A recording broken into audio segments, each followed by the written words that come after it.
Hi, today we're going to go through the PAT paper from 2012, looking at question 19. Okay, so in this question we've got the loudspeaker emits sound in all directions. We have a loudspeaker here and a microphone here and a screen here. And this sound waves are of wavelength lambda. The first part of the question says, if the screen's moved, we're told that when the screen moves we record maximum and minima. And we're asked what is the distance between positions of the screen such that maxima are recorded, i.e. what is the distance between successive maxima. Okay, so let's sketch this. We're going to have a standing wave. The waves are going to come from the loudspeaker, hit the screen, and reflect off. So let's sketch down a standing wave. So it's something like this. It strikes the screen, and it reflects back like this. So our maxima are here and here. And what's that difference there? Well, that's clearly 1/2 a wavelength, or lambda over 2. So that's our distance. Okay, now for the next part of the question, we're told that the screen is no longer moved. And we're asked, would the microphone record maximum or minimum if we moved A, the loudspeaker, and B, the microphone? Okay, so let's think about this.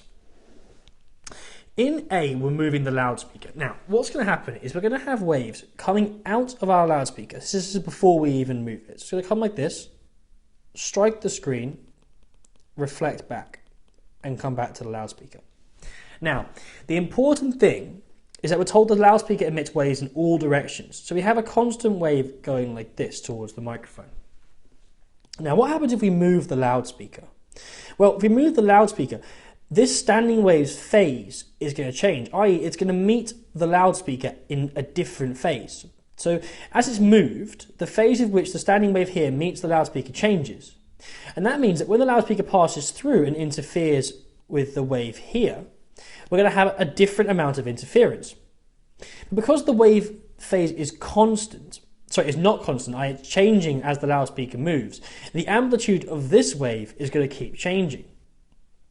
So that means the microphone will record maxima and minima, because let's just to clarify that in brief, as the loudspeaker moves across like this, the relative phase of this standing wave produced as it reaches the loudspeaker changes, and thus the phase difference between the waves produced in the loudspeaker here and the wave here interfering with it changes, and so we're going to have maxima and minima recorded.